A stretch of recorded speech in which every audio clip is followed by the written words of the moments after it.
the Countryside Podcasts with Chris Skinner. Oh, just arrived on High Ash Farm and Chris is taking me out on the pickup truck here. And what have you seen, Chris? Matthew, I've been wanting to show you these particular birds for about a month now, and they're just coming down onto the pasture. The clumps of trees in front of us are peppered with them high up in the canopy, and it's kind of crawling with them, and they're landing on the close-grazed pasture on our right, where some horses are grazing, and they're hopping about. So to start with, you think, oh wow, it's a song thrush, because it's a look-alike, it's a member of that family, and they're actually redwing, but en masse, which distinguishes them straight away from song thrushes. You know, if you're lucky if you see a pair of song thrushes in the UK, but for this species, they're migratory, and it's one of our two winter visiting thrushes. And they're quite distinctive, a little bit smaller than a song thrush, if anything. They're quite busy and active this morning, aren't they? Flying hopping down about, yes. It's slightly drizzly. Well, they've come quite close here. Yes. Yeah, about, 50 yards. Once you start seeing them, you'll notice the ground for quite a distance is covered in them, and they're all unsettled at the moment. Many of them are still up in the canopy of the trees in front. I can see them moving about, and they're kind of got the itchy bit because they're wanting to go back across the North Sea. This is their time. They'll fly across to Western Europe and then head up northwards. Here goes some. Look, 20 there in that little bunch just flying past us. Wonderful. I've been wanting to show you this for quite a while because they've been here. They're sort of congregating on the east coast of the UK, which is where we are, ready to go. And you can see they're unsettled. There's another bunch of 10 or 12 coming back again and going back into the trees, and the rest are out feeding. And that's why we're staying in the vehicle, because as soon as we get out, that would put them up, wouldn't it? They're quite shy. And the thing is, the reason they're here this morning, and one or two mornings they've been here, and some mornings they're completely absent, is because last week we stopped on the road on the sort of eastern side of this field, and there's two buzzards there. The redwing aren't bothered about the buzzards at all, but there's a regularly visiting goshawk, and one of the walkers going through here this morning has stopped me, flagged me down. I thought there'd been an accident. So excited, and he said, I've just seen, you're not going to believe it, Mr. Skinner, I've just seen my first goshawk, and it had a ring on its leg. So it could have been a captive one released or escaped, or it could be one that was just ringed in the nest, and I'd love to sort of find out its history. But the redwing know instinctively that you don't go near goshawk. But it's so lovely to see them. And they like this disturbed ground that you've got on this horse pasture. Yes, look, they're all out there, and once they're on the ground, because of the colour of the birds, and they're quite difficult to see, so they're hopping about, some of them quite close to us, probably 20, 30 yards away, and some of them over 100 yards away, just feeding about en masse and looking for soil invertebrates, because they're hopping, stopping, putting a head on one sideline, and listening or watching for worms near the surface. We've had so much rain. This is ideal habitat because the worms are up near the surface. The sort of subterranean soil is waterlogged. The worms don't like that, but they're up near the surface, almost hidden in amongst the grass here, which is closely grazed. Is this an indication that there's still a lot of very icy weather on the continent? Exactly that. But the other reason they're still here, normally, once we get to mid-February, end of February, they've gone. They all go en masse, but then you can have another group come over from the West Country. They kind of congregate together as they come across, and they wait for the right wind direction. So they'll be looking for southwesterly breeze coming across from sort of southern Europe or something like that, which helps them migrate across the North Sea. So there's two reasons. A is the weather is really cold over there. They won't have the privilege of knowing that, obviously, but they wait for the warmer weather to help push them across. And at that point, you'll see these large flocks leaving the eastern counties, particularly here, Norfolk and Suffolk, and then going. So they're beautiful small birds, and they're quite distinct. They have the speckled breast, the same as our song thrush does. And they fly around defensively quickly, don't they? It Yes. looks like they're always on guard against any predator. Yes, they are. Some are just arriving in the main flock. Once they're on the ground, they're a job to see. But Turdus iliacus, the scientific name, but just on where the wing joins the flank of the breast, you can just see some sort of dark orangey red feathers, and particularly on the underside of the wing when they're flying over the top of you can see they're quite sort of orangey on the underwing, which gives them their name, redwings. And so that what happens is sort of round about late August, early September, they'll migrate coming down from Scandinavia where they nest. They're right up to the limit of where trees grow up there, so they migrate southwards and join the warmer weather in sort of more central Europe, and then it gets colder over there quite quickly. We forget the climatic difference between what's here in the United Kingdom and what's over in Western and Central Europe. It can be very hostile. You've got a land orientated mass. I'm just going to let Rat out. He is so impatient about getting out of the car. One or two have just flown up, but we're looking at around 200 out there now. That's absolutely extraordinary. So they take this southern migration till they'll either carry on further south and go down into sort of southern Europe, or they'll come across the North Sea. We don't quite know what makes them divide like that and choose different routes, but then they'll arrive at the UK. Sometimes they just keep flying once they've reached landmass. They sort of leave sort of midday, late afternoon over in Holland, Denmark, and come across the North Sea to the eastern counties, but then they can carry on flying. So a good way of finding them or hearing them when you know they're on the way here is if you're out on a moonlit night, you can actually see them passing over the sort of full moon, and also as they come over you have this very thin, high-pitched, which many of the thrush species make, sort of whistle or seep noise it's called, and you can hear them coming over and get to an estimate, and they will just keep flying. They got the urge to fly, and so they keep going westwards, and sometimes they'll stop close to the eastern counties here, feed on things like rowan berries, elderberries if there's any left, hawthorn, and they're often joined by their larger migratory cousins as well, the fieldfare. And it's just lovely to see them, because you know in a week or two they'll all be gone and you won't be seeing redwing in the UK. The nice thing is they roost communally. So there's some quite dense shrubbery in Fox's Grove, and in the past I've put the recorder in there, and suddenly you could have 100 arrive, and the chitter-chatter from them is amazing, because you don't hear redwing singing. They do sing. They're not as accomplished as a song thrush, and certainly a little bit more accomplished than the fieldfare, which has a kind of harsh cackle noise.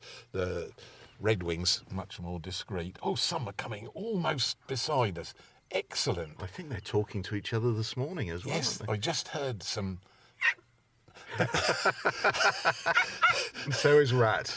Right, oh, look at that. He's put them all up. He's put the whole lot up. Hello, and he's Rat. about to jump on your trousers with brown feet. Yeah, so there you get an idea of what a redwing. No, you'd never see that quantity of thrushes. So he's actually done us a bit of a favour. Just as I was going to reach for the binoculars and show you the redwing on the wings, the redwing.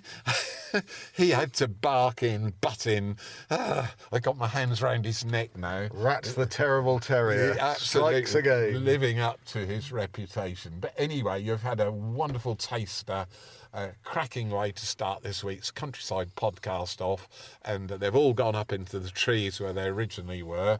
So they're doing this feeding, and obviously it's helping them because the food's easy to come by here.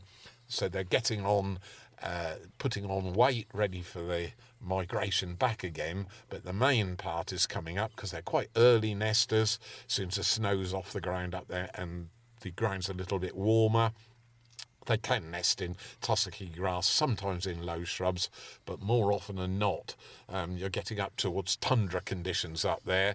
It's pretty hostile, even at the best of times, and that's where they choose to nest and rear their youngsters. But there you are. You're spoilt to see that. I've been itching and praying that they'd be here when you arrived, and they were just driving up to put an electric fence battery on to keep the horses out of the small area of woodland at the top there, where there's some nice understory and lots of small rodents there, and just putting that battery in. So we'll do that now, and then we'll carry on, and we're going to look for some sort of late winter flowers in one of the fields which you're now going to visit, and we might be treated with another migrant species. We'll go and have a look. Let's start the truck, and off we go.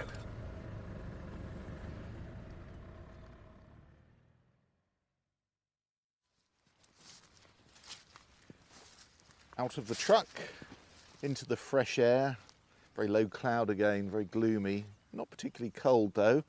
And there's even daffodils poking their head out of the ground, aren't there? Yes, we've got quite a large selection of narcissi, and the daffodils are the first to come out. Again, they kind of brighten the sort of late winter, early spring days. The snowdrops are just going over. There's been a terrific display in the woodlands this year, and that sort of lifts your spirits up, I should say. And over the last week or two, we've been looking out on, particularly on the overwinter wild bird seed mix here, at some of the flowers you can see. I notice out in the woodland we've got sweet violet out in flower as well. We normally visit those around this time of the year, but it's been top trumped by some of the nice flowers out on the fields at the moment here. So spring technically is just round the corner. Winter seems to have dragged on for quite a long time, and it just is really nice because some people find a great deal of solace, I suppose, in looking forwards and just enjoying what happens out in nature in the countryside. And something else just caught my eye down here. This is an interesting little plant. Tiny little white flower, smaller than a match head, and that's called chickweed. We've got a couple of species of chickweed out on the field here. One's called mouse-eared chickweed, which comes into flower much later, and this is an earlier version of it, and it's really popular. It's just going to come into flower. One's actually open there, a tiny little star-like flower, another one open there, and they're diminutive, and out on the top of the little chickweed plants, lots and lots of buds about to open up. Probably, if I put my hand on the ground, there's 10, 12 flowers about to open. Chickweed because it used to be gathered and fed to chickens as well. Some of the finches on the farm love the seeds from it. There are yellowhammer buntings as well also, and I've noticed birds like chaffinches will spend hours on a chickweed plant, little flock of them, just gathering the seed from them. So quite a common sort of garden weed, I suppose you'd call it.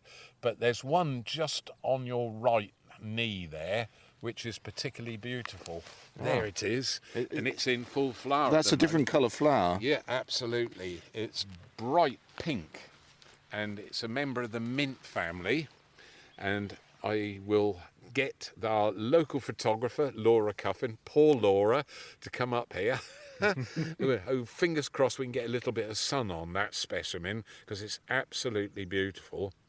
and it's in flower at the moment, and it got an interesting name because it's got dead in the name. It's called red dead nettle.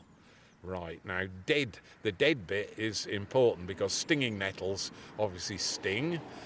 It's got a close cousin called small nettle, one of the first scientific names I learned, Urtica urens, and my sisters used to sort of trick me sometimes and said, oh, you can, small nettles don't sting, and they sting just as well as the big stinging nettles. And then there's a family underneath the nettle family, these ones, which are members of the mint family, really, and they don't sting, but they've got dead in their name. So there's white dead nettle, and this particular one, red dead nettle, and another look-alike called henbit as well. But this is growing out on disturbed soil, so this will be cultivated in about mid-April, towards the end of April, and then next year's overwinter wild bird seed mix, or for this year I should say, and into next winter, that will be sown and grown, and the crop's almost finished now. You can see it's beginning to sort of brackle down onto the ground. Lots of seeds available though there, some pods there from the fodder radish. There's natural seeds as well, but in the understory is this lovely array of British native, well, I was going to call it a weed because that's what I was trained to do, but I'm going to call them wildflowers now because they're stunningly beautiful. The actual flowers, I'm just going to pull one off, which I used to do as a child, and there we are. And you can actually just put the tip in your mouth and suck that, and you'd have a tiny bit of sweetness. But when you look at the flower, they're almost orchid-like. There's a hood over the top, and 2 little or 3 little stripes on the lower petals. It's a split lip on the bottom there, and they're called honey guides, and that will guide in any insects that are flying about at the moment. Things like you get occasional moths fly on winter's nights and cold weather, and other species as well, gnats. So they can pollinate by wind as well, so although they're shaped like this to attract insects, they can sort of self-fertilise and produce seed. The seed then drops on the ground. We're quite close to a road here, so there's a bit of late morning traffic going through, but nevertheless each individual flower is... It does look like a perfect miniature orchid, doesn't it? It does, yes, and so it's easy to overlook them and just call them weeds and get the hoe out if they're in your garden and hack them out in favour of what you want to grow, but sometimes they have a particular beauty all of their own. Rat's just arrived, looking very excited. He's been exploring a bonfire quite close to us, and he's now going to walk right over our specimen, which is going he's a permanent nightmare over our specimen. So we saw chickweed and red dead nettle. Dead nettle, yes, because it looks a little like a nettle, although it's the mint family. It is, yes. You can see it's a look-alike, but what it lacks on the stem, here's one which is quite a long stem. It's about 1 foot long. It comes from right over here, look. And what it lacks on the stem is the hairs, which the stinging nettle has, and that's the stinging portion of the nettle. Dead nettles and red dead nettle and white dead nettle lack those hairs, so it lacks the sting. So although it's nettle look-alike, and several other members of the family as well, it's pretty harmless and very, very, very beautiful. You have to say the colour, the shape of the flowers with that hood over the top, it's quite exotic, I'd call it. So there we are, anything but a weed, and in flower at this time of the year. We're sort of mid-February now. It's just really special, isn't it? Just lifts the spirit, and I can see you're smiling, so it's had the same effect on you as well. Wonderful to see these very small flowers, easily missed, easily trampled over, Rat. Yes, but exactly. He's not listening. Treat them with respect.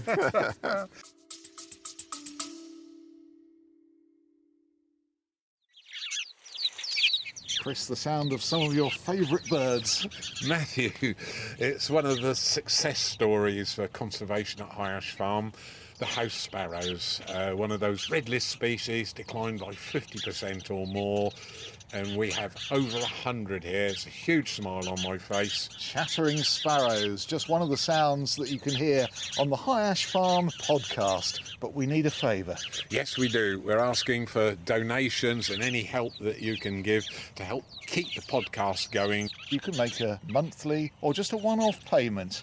highashfarm.com/podcast. Well done, Matthew.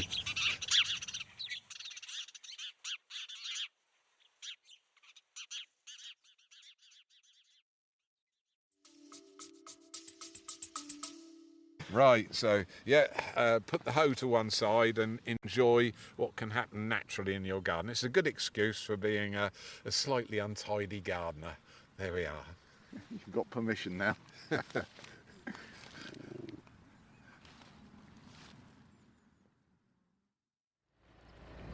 Back in the pickup, and we haven't gone far from where we just were. Oh, there's a hare. No, two. Oh, they're beautiful, big, bonny hares, those, aren't they? Look at that. That's incredible. We just arrived at the field. We're on what's called oat field. It's quite a large area of overwinter wild bird seed mix, and two hares immediately, and then in front of us we got a flock of another hare in front, running away from us, just bounding away slowly, not at all perturbed by our presence really. And the reason I've come onto this field is not for the pigeons, not for the hares, or not for the deer if we do bump into some. There's skylarks on here, yellowhammers feeding, but there's some birds that have just arrived in the last 2 to 3 weeks. And one of them's quite a scarce winter visitor, and one of them is resident, but quite a number come across from Eastern Europe and come right across to West Europe, come across the North Sea and visit us. It's a shot species, and it's called the common snipe, Galligano galligano, and we've got quite a few out here. Now, what's happened is, why they're out in the overwinter wild bird seed mix out here is because the marshland down in the river valley is completely flooded and underwater at the moment. There's acres and acres. That was just something came up and I missed that. So what I'm doing is just zigzagging across the overwinter wild bird seed mix here, just seeing if we can flush one, because they're notoriously difficult to get out of cover, which is what this is. They don't generally fly up till the very last second. If you're out walking on marshes, it's almost a shock because they fly up under your feet and you can't really see them on the ground. They're so well camouflaged. It's brown and black mottled plumage with creamy stripes on. And the snipe, for the size of the bird, has the longest bill of all British species. So it is a native species because it breeds here in the UK, but it's at this time of the year, because it's a kind of wetland wader species, if you like, it migrates across because it can't feed on frozen ground, can't feed on the ground when there's snow on the ground either. So it... Pheasant. Yes, right by. You can see what I mean. That's only 6 feet from us, and you can imagine how hard it is to flush a snipe. We might be lucky. And then I mentioned there's another. Skylark. Oh, drat. I thought that was a pair of skylark just got out. I thought we'd got a snipe. It's a bit of a look-alike because they're quite small birds. They look larger. They're about sort of 6-7 inches from tip of beak to tip of tail. A long beak, as I said, larger beak than really for its size of bird than any other bird. So the beak's getting on for 3 inches, 4 inches long, and it's a really sensitive tool. It probes, the snipe can push the beak right down into the soil, rather like the woodcock we've talked about in the past, and just open the tip of the beak so it's so sensitive it can sense worms down quite deep into the soil, and then it pulls those out and eats them. So that's why it likes wet areas, because the soil invertebrates like worms and other sort of soil dwelling species. I hope it's not too wet. We're driving over this No, field. I know. We're going to get you to push us out if we go. But areas where the springs, if the ground does get frozen, is a really good site of them. Sometimes when you have those wet areas and the surrounding areas are frozen, you'll get quite large numbers of them. But they're becoming scarce because in the southern part of the UK, really in a line across from the Wash to the Severn Estuary, everything south of that, snipe are becoming quite scarce. I don't know quite why that is. We've reclaimed a lot of land, we've built houses and habitats on some of the land that was formerly occupied by snipe, and so they've lost a lot of habitat. Farm drainage as well, particularly in the 1970s through into the 80s as well. They lost a lot of habitat then, and out on farms a good area would have been sort of wet areas around small ponds in the middle of fields.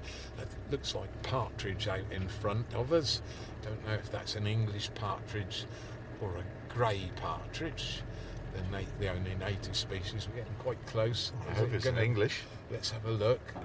It's not the skylark. Ah. Yeah, that was an English partridge. Oh, fabulous! Wow, that's I said a rare species. They've become rare as well. Another skylark got up there, so you can. Try not to get too distracted. Oh, that's made my day.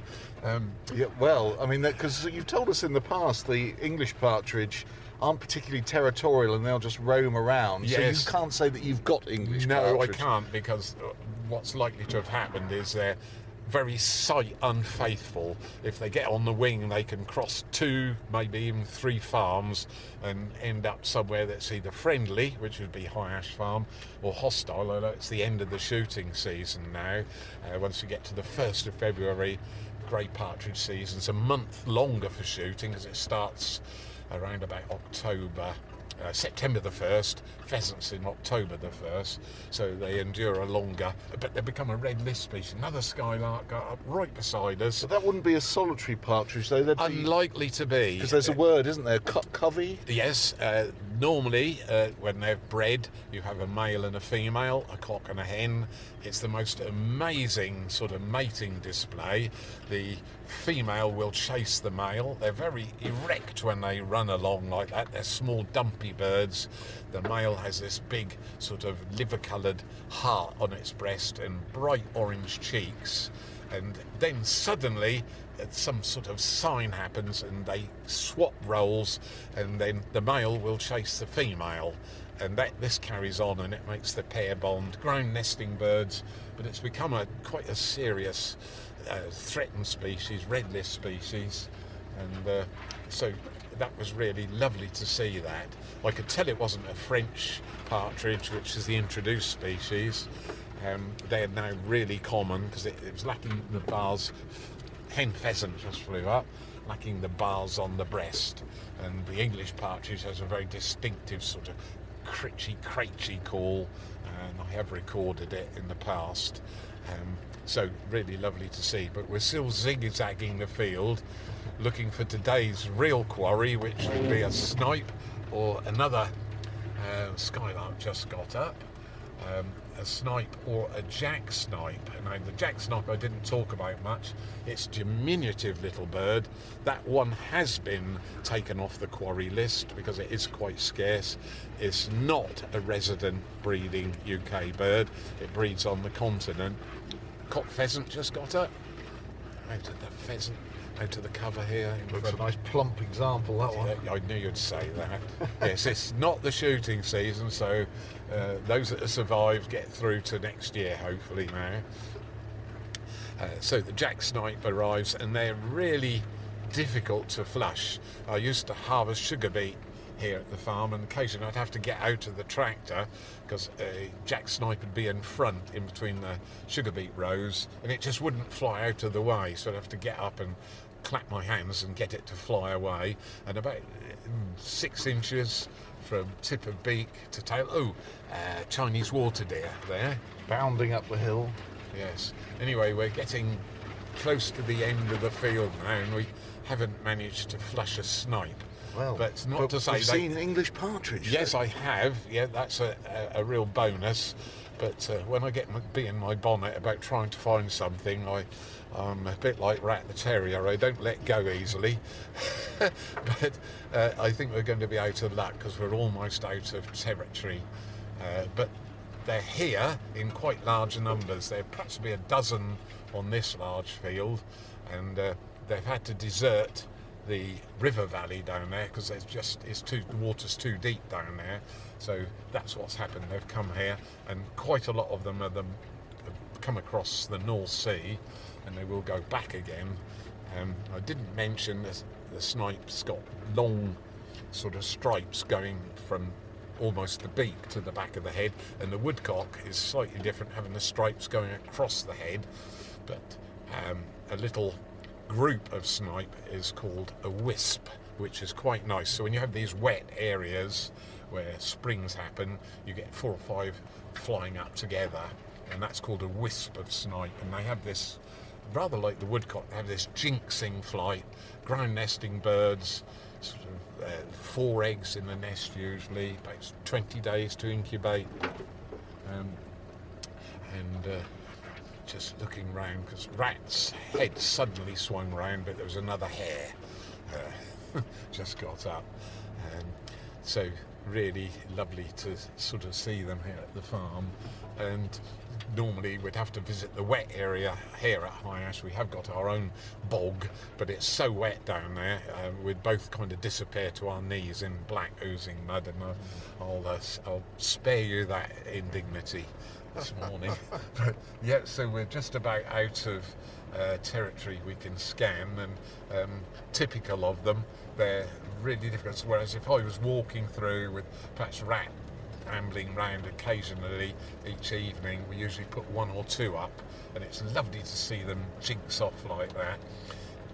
In the spring and summer we do have them breeding here down on the marshes in the river valley. The male snipe does something amazing. He has his own display flight, which is quite spectacular. He'll fly up over the breeding territory, then dive down to the ground. Another Chinese water deer in front of us, quite a large animal, that one. It's probably a female. Looks heavily pregnant, and she's bounded off through the hedge there as we get to the end of the field. And the male snipe just then dives to the ground, and on his tail he has 2 special feathers which stick out, and as he drops down through the air, those tail feathers vibrate and make a particular sound. Some people say it sounds like a goat making a sort of particular noise.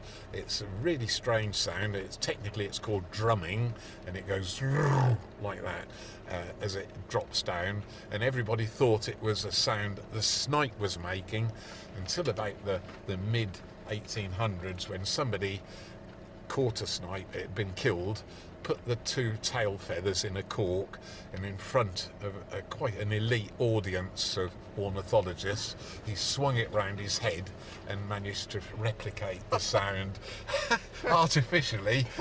Don't try that at home. No, they're very valuable snipe. They're an amber list species, not the same status as our woodcock, which is now a red list species. People say not enough room to swing a cat. Well, Yes. not enough room to swing a snipe. Yes, that's a good tongue twister, but that's how he proved the fact that it was a physical sound rather than one audibly made by the snipe actually calling, and that's how you prove your point.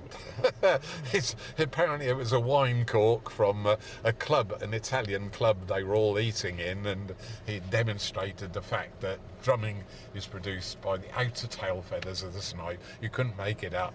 But well, I feel like I've seen a snipe now. You've told us all about it, but we did see the very rare English partridge. Yes, we did, a single one, so it's probably a pair there, and I'll be quite excited if they're going to nest again at High Ash Farm. I've already sent my spring count in to the Game Conservancy, but I might have to send an upgrade in 1 English partridge seeing. Well, last time we saw a covey, they were just down here, weren't they? And a covey's a good group, usually consists of a hen, a cock and a hen, 2 adults, and hopefully 5, 6, 7, 8, 9. They're prolific breeders. They lay a large clutch of eggs on the ground nesting birds, but because it's a quarry species, because a lot of habitat's been lost, numbers have declined hugely, and it's become a red list species, and yet still a game bird.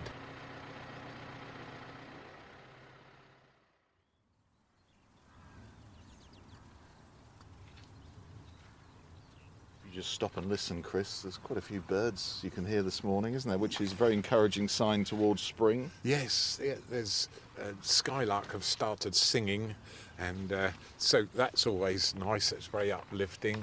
Chaffinches are sort of pinking in the undergrowth around us. We're near some tall hedges as well, quite close to a road on the farm here. And no, it's always something to listen, look at, even to smell. Some of the early spring flowers do have a perfume. The sweet violet out in the woodland is noted for its very distinct perfume. So, well, I enjoyed the pigeons, and there's more next week, isn't there? Yes, we've got more to come next week. We've got all 5 species to explore. You can hear Rat on the back of the truck here. Yes, I'll pick him up because he's being nothing but a pure nuisance this morning. Angela, thank you for your email. And she says, thank you, Chris, for the starlings last time. And then she goes on to say, a fortnight ago I saw a mystery bird on my lawn, very dark, bigger than a blackbird, smaller than a crow. Got out the binoculars. It was a moorhen, and she lives in London, but about half a mile from a nature reserve, which used to be a reservoir. They're some of our favourites, aren't they, moorhens? Yes, very aggressive at this time of the year when they start to set up territory. So it's either from the local nature reserve or it surprises everybody because they don't look like very adept flyers, and they will come across the North Sea. Remember, we've had that cold weather in Central and Western Europe, and they will come across the North Sea and end up in really strange places sometimes. So it's likely to have been from the local nature reserve, though. Well spotted. Some best wishes from Jim Leishman from north of the border, who's commenting on Norwich's relatively new manager, Philippe Clement, who used to be manager of Glasgow Rangers, of course. Yes. So he says you've got a good one there. Yes, I think we're very, very lucky, yes. I can hear Norwich when they score from the farm, so I don't need to visit the football match. Yeah, or turn the radio on at any one time. Your chat on raptors and peregrines taking on ground reminded me of sparrowhawks. We've one that we watched land after a mist strike, and then it sort of hop-walked to their end of hedge and flew up into it. And another time one struck a pigeon, but it got free, flew into a neighbour's laurel hedge, followed by said sparrowhawk. I ran over, poked my head into the laurel hedge, and the hawk was running along a thick branch like an old gentleman. Now that's Julian, our old friend in Halesworth. Yes, yeah, they're very sort of accomplished at hunting down a quarry. Once they've locked on to a particular member of a flock or in quite dense shrubbery, they'll just keep their eyes on it and kind of hunt it down. So relentless hunters, as are the goshawk we got at the farm here.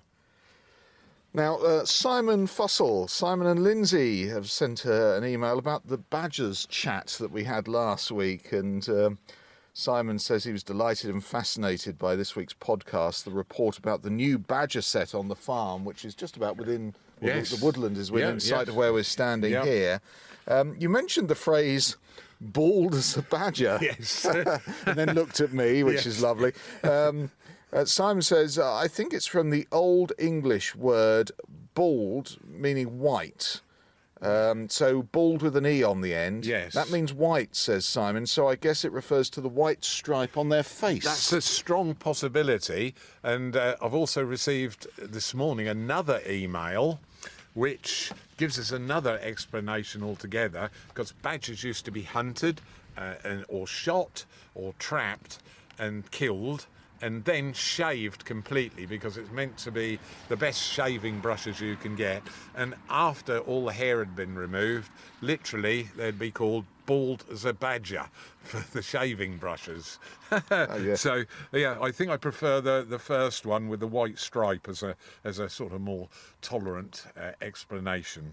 Melanie Pond enjoyed the starlings going through there, or one particular starling going through his repertoire last week. And she says towards the end of the recording, you can hear Chris shouting "rat" very clearly, and it's what he looks. Yes, so that's an amazing. It just records the areas that a particular starling has been feeding in, and it records the sounds and mimics them to impress the female, we think. So Melanie here talking about the different families of birds and takes issue with the fact that robins may be in the thrush family. Yes. There's new thinking all the time, isn't there? Absolutely. I think it's Fauna Britannica, which I use sometimes as a reference book. It's a book I contributed to as well. Got a lovely picture of a high ash sparrow on a roof ridge in there, taken by Chris Gomershall. And it lists the thrush family as blackbirds, ring ouzels, the redwing and the fieldfare, which we visited this morning, together with robins and nightingale, and it lists them all under the same family, which it still does today. It's part of a huge wide family, but subsequently nightingales and some of the members of the chat family, windchat and stonechat in particular, have been subdivided, and it gets really complicated at that point. But so in a funny way, we're both right. I'm not saying the things have changed hugely, but certainly there are lots of different members of that family have different nesting habitats and different food requirements as well, and so that's quite interesting, and your observations are very, very clear as well. Thank you very much. The email address is chris@highashfarm.com, and we're just about to close now, but don't forget there is a website for the farm, highashfarm.com, and on it there's a little subdivision section about the podcast, and there are opportunities to help contribute to the upkeep of the podcast, so just go to that and find out. If you haven't donated, if you have, a big thank you. The money goes towards this podcast and towards the farm, really, doesn't it? Yes, it all goes to conservation on the farm, and we're hugely grateful, and because sadly the podcast just does generate some costs attached to it, so we just need to cover those, and that's all. But thank you very much for those who have donated so far. Very welcome. Rat, of course, has to be kept in the manner he's become accustomed to, with chicken thighs every evening. Yes, look at him. He's shaking like a jelly now, because it is still cold. We've still got a bit of an easterly wind coming in, and he's feeling the cold and wants to get back in the warm truck or do some proper work, or like interrupting the podcast whenever he can. See you next week, Chris. Right, bye.